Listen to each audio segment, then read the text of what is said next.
got a lot of wind tonight, and my windmill is actually charging the bigger battery. I'm surprised. It was at 12.21 volt. It's going up to 12.32, 12.41, which is very good. I didn't expect this.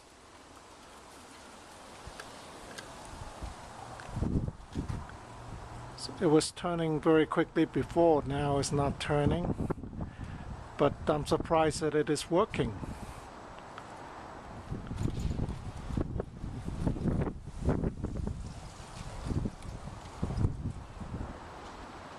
I have this PMA with the wooden blades. Of course it's not turning because it's just off the ground, so it's not going to work too well.